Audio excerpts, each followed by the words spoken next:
नमस्कार, मैं हूं आपके साथ अनुष्का राय और आप देख रहे हैं इंडिया समाचार। अयोध्या श्री हनुमान जी की तपोस्थली कटराकुटी धाम में गुरु पूर्णिमा के अवसर पर हजार की संख्या में शिष्यों ने कटक विधान के पूज्य महान स्वामी चिन्मयानंद दास जी महाराज से गुरु मंत्र लेकर गुरु शिष्य की परंपरा को निभाया। इसी संदर्भ में पीठ के शिष्य अयोध्या के प्रमुख समाज सेवी एवं एसएल गुरुकुल विद्यापीठ ट्रस्ट के प्रबंधक विपिन कुमार पांडे विपिनेश पांडे ने अपनी शिष्य परंपरा को निभाते हुए कूटी धाम के विस्तार में अपना अमूल्य योगदान दिया। महाराज जी के सानिध्य में भोजनालय के प्रांगण में एक भव्य टीन का शेड बनवाया। ऐसे शिष्यों के माध्यम से आज कटकारी धाम अपने उस भव्यता की ओर अग्रसर है। ऐसे कटराकुटी धाम में सहयोग कर अपने अपने उत्तरदायी का निर्वहन कर पुण्य के भागी बने। अयोध्या से वरिष्ठ रिपोर्टर नीरज श्रीवास्तव, कैमरामैन कार्तिक श्रीवास्तव के साथ। गुरु पूर्णिमा के अवसर पर हजार लोग यहाँ पे मौजूद हैं और यहीं पे नहीं पूरे भारत में आज गुरु पूर्णिमा का जो है पर्व महापर्व के रूप में मनाया जा रहा है। देश के कोने कोने से लोग आ रहे हैं और मुझे भी लगता है कि अयोध्या में जिस तरह से भीड़ है उससे ज़्यादा हमको यह लग रहा है कि तमाम स्थान में देखा हूँ, लेकिन यहाँ पे जो भीड़ हमने देखा, जो महाराज जी जो उसकी गरिमा बढ़ रही है, जो उसका विस्तार हो रहा है, तो उससे लग रहा है कि लोगों की जो है लोग जागरूक हो रहे हैं, लोगों के घरों तक कटराकुटी धाम की आवाज़ पहुँच रही है। और ऐसे में हमारे परम पूज्य स्वामी चिन्मयानंद दास जी महाराज जो यहाँ के पूज्य महाराज जी हैं, तो मैं सबसे पहले आपसे जानना चाहूँगा कि आज का जो पर्व है, ये महापर्व है। बहुत से लोगों ने अपने जो है विचार व्यक्त किए और पूज्य महाराज जी के चरणों से मैं प्रणाम वंदन करते हुए महाराज जी का स्वागत है। धन्यवाद। गुरुदेव ये बताइए कि आज जो कटराकुटी धाम में जो आज महापर्व के रूप में मनाया जा रहा है गुरु पूर्णिमा अवसर, तो गुरु पूर्णिमा तो तमाम प्रकार के लोगों की मान्यताएं थी, तो आप विस्तार बताइए कि गुरु पूर्णिमा का महत्व क्या है और ये इसका लोगों को जो है गुरु क्यों बनाना चाहिए, ये भी बहुत बड़ी बात है। जिन जिन लोगों ने अपने जीवन में गुरु नहीं बनाया है, तो ऐसा लगता है कि वो बिना पतवार के नाव की तरह उसकी जिंदगी चल रही है और हर नाव को मंजिल तक पहुंचने के लिए पतवार की जरूरत होती है। गुरु व्यक्ति के जीवन में पतवार का काम करता है, इसलिए यह पतवार जितनी जल्दी उसकी जिंदगी में मिल जाएगा, मतलब गुरु दीक्षा लेने की सबसे बढ़िया उम्र 25 वर्ष से 45 वर्ष है। 45 वर्ष के बाद जब सब कुछ मिट ही चुका है तो वो दीक्षा लेके आप करेगा क्या? यही समय होता 25 से 45 तक का समय फ्री टाइम होता, वो अपनी जिंदगी को चाहे बहुत अच्छा बना ले और चाहे जिंदगी में मिट जाए। तो गुरु जितनी जल्दी मिल जाता है तो उसको ये कहने का मौका मिल जाता है कि अब हमने चोरी, बेईमानी, झूठ, साज, काम, क्रोध, लोभ, मोह, अहंकार से ऊपर उठने का प्रयास किया है और समय समय पर गुरु उसका मार्गदर्शन कर देता है। क्योंकि गुरु के अलावा यह व्यक्ति, मानव नाम का यह प्रयासी, ये किसी की बात मान ही नहीं सकता है। अभी गुरु नाम के शब्द से थोड़ा थोड़ा ये डरता है कि नहीं गुरु जी ने ऐसा कहा है। अच्छा, दूसरी चीज कि अगर उसको कोई सहारा नहीं मिलेगा तो वो बिना पतवार के कहाँ तक जाएगा, किधर जाएगा?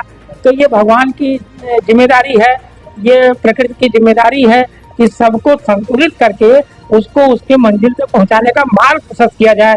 गुरु पूर्णिमा नाम का यह जो शब्द है, ये सिर्फ इसीलिए है कि किसी दिन तुम मठ मंदिर पे जाओ चाहे न जाओ, गुरु दरबार में जाओ चाहे न जाओ, गुरु पूर्णिमा को जरूर जाओ। वहाँ भजन सुनेगा, प्रवचन सुनेगा, भंडारे का प्रसाद पाएगा, कुछ न कुछ उसके दिमाग में अच्छा करने का भाव जगेगा। इसीलिए यह पर्व गुरु का होना नितांत आवश्यक है।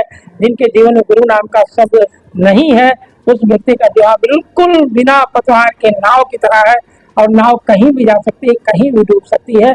इसलिए यह पर्व बहुत ही महत्वपूर्ण पर्व है। अच्छा गुरु जी, जैसे मैं देखा हूँ कि जो बचपन से देखा कि पहली माँ गुरु जो होती है, पहली माँ होती है, दूसरा जो हमको शिक्षा देता है वो होता है, और तीसरा गुरु जो होते हैं आज जैसे गुरु होते हैं जो साक्षात भगवान से साक्षात कराते हैं। तो ये है ना गुरु, तो हम जो लेते हैं गुरु मंत्र लेते हैं, उसका सीधा सीधा जो है भगवान से मेरा, तो इस पर भी आप कुछ व्याख्यान देते हैं हल्का सा। जो आध्यात्मिक गुरु होते हैं उनकी जिम्मेदारी होती है कि इस जीव का परम कल्याण कैसे हो, इस पर वो चिंतन करें। और चिंतन करके बोध कराए व्यक्ति को। और जब वो चिंतन करके बोध कराता है, किसी दूसरे का चिंतन हम अगले के जीवन में प्रभाव डाल पाएंगे, परिवर्तन ला पाएंगे, यह बिल्कुल असंभव है। जब वो स्वयं चिंतन करेगा और अपने चिंतन को वो दूसरे के हृदय में उतारेगा, और क्योंकि माँ बाप हो तो माँ बाप को बेटा बेटियां पढ़ते हैं, शिक्षक जो है जो विद्यालय में पढ़ाते हैं उनको भी विद्यार्थी पढ़ता है, हर शिक्षक को हर विद्यार्थी पढ़ता है। अगर विद्यार्थी के रीडिंग में, विद्यार्थी की रीडिंग में अगर शिक्षक बहुत अच्छा नहीं है, उसके हिसाब का नहीं है, या उसको ऐसा नहीं लगता है कि वास्तव में शिक्षक है और ये मेरे लिए ही जीने का काम कर रहा है, तब तक वो विद्यार्थी, वह बेटा अपने माँ बाप का, शिक्षक का और गुरु का सम्मान नहीं करेगा। इसलिए गुरु जो भी बताए वो अपने जीवन में पहले प्रैक्टिकल करे, और जब हृदय से कोई बात निकलेगी तब हृदय में जाएगी, या ऊपर से निकली हुई बात ऊपर से निकल जाएगी। कभी कभी लोग माँ बाप कह दिया करते मेरा बेटा मेरी बेटी मेरी बात नहीं मानते हैं, वो नहीं मानेगा क्योंकि वो रीडिंग करके जान चुका है तुम अनुशासनहीन हो, तुम झूठे हो, तुम बेईमान हो, और बेईमान की बात, झूठे की बात, छुट्टे की बात हम कैसे मान लें। ठीक है तुम माता पिता हो, देवता के तुल्य हो, मुझे देवता जैसा सम्मान देना चाहिए, लेकिन मेरी रीडिंग में तुम देवता नहीं बन सके हो, इसलिए चाह के भी हम तुम्हारी बात नहीं मानेंगे, हम तुम्हारा पैर नहीं छुएंगे, हम तुम्हारी आरती नहीं उतारेंगे। इसलिए किसी को सुधारने से पहले व्यक्ति को स्वयं सुधारने का प्रयास। अगर आप चाहते हैं मेरा बेटा मेरी बेटी मेरी बात माने, मेरी बहू मेरी बात माने, तो बात मानने लग आप तपस्या क्या कर रहे हैं, वो आपको पढ़ रहा, आपकी बहू आपको पढ़ रही है, एक ही बात आप 4 बार कहेंगे 5 बार कहेंगे, इसके बाद भी उसके सेहत कोई असर नहीं पड़ रहा है, इसका मतलब है कि उसकी रीडिंग में तुम गिर चुके हो, नीच घोषित हो चुके हो, उसने भगवान का दर्जा कभी आपको नहीं दिया है, भगवान जैसा सम्मान आप कभी नहीं पाएंगे, क्योंकि आपने झूठ का सहारा लिया है, चोरी का सहारा लिया है, बेईमानी का सहारा लिया है, आपके मन में कपट का भाव है, और कपटी व्यक्ति भगवान को पसंद नहीं। ठीक ना, आपका जीवन साथी, आपका पति, आपका बेटा, आपका भाई भी आपकी बात नहीं मानेगा, इसलिए इसको सुधारने की आवश्यकता है। इसलिए गुरु पूर्णिमा के दिन गुरु को इतना महत्व दिया गया है कि हो सकता है मेरे जीवन में आज से कोई क्रांतिकारी परिवर्तन शुरू हो जाए। मैं समझता हूँ यह व्यक्ति के जीवन में गुरु नाम का शब्द जितनी जल्दी जुड़ जाए उसी में उसका परम कल्याण। क्या बात है। देखिए महाराज, ये बहुत अच्छी बात है, गुरु की महिमा कैसे क्या होती है, और बहुत अच्छी बात है। पहले हम अपने आप सुधारें। मैं जब एक उंगली दिखाता हूँ तो 3 उंगली मेरे तरफ रहती है, तो सबसे पहले मुझे उसको अनुसरण करना पड़ेगा जो मैं अगले पर थोपना चाहता हूँ। और हमारे बीच तरफ कौन ले जा रहा है? हमारे अंदर का जो अहंकार है, ईर्ष्या है, जो हमें पतन की तरफ ले जाता है, वो हमारा उत्थान नहीं करने देता है। तो वो चीजें हमें आज दान दे देना है। इसीलिए दान इसको दे करके फिर वो गुरु से, परम सद्गुरु परमात्मा भगवान से वो पूर्णत्व की प्राप्ति कर लेना है, क्योंकि तभी हमारा जीवन पूर्ण। मुझे लगता है कि जो हमारे अंदर द्वेष है, ईर्ष्या है, तमाम चीजें हैं, उस चीज को हम गुरुदेव को अपने समर्पित कर देते हैं। मुझे ऐसे लगता है बहुत सी चीजें हैं, द्वेष है, ईर्ष्या है, और हमारे जीवन में अगर नियमितता नहीं है, हम कब सो रहे हैं, कब उठ रहे हैं, अपने कार्य के प्रति हमारी प्रतिबद्धता जो कृतज्ञता है वो अगर नहीं है, तो हम कभी भी अपने जीवन को एक सही दिशा और दशा नहीं दे सकते। बहुत सी ऐसी छोटी छोटी चीजें जो है ना, उसी का परिवर्तन करके हम जीवन में एक बड़ा क्रांति कर सकते हैं। तो देखिए, बहुत अच्छी चीज बात बताया कि गुरु का जो है महत्व क्या है।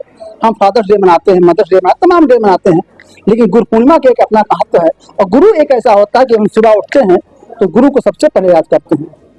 गुरु ब्रह्मा, गुरु विष्णु, गुरु देव देवा, तो ये जो है तो गुरु का सबसे महत्व, बहुत बड़ा महत्व है।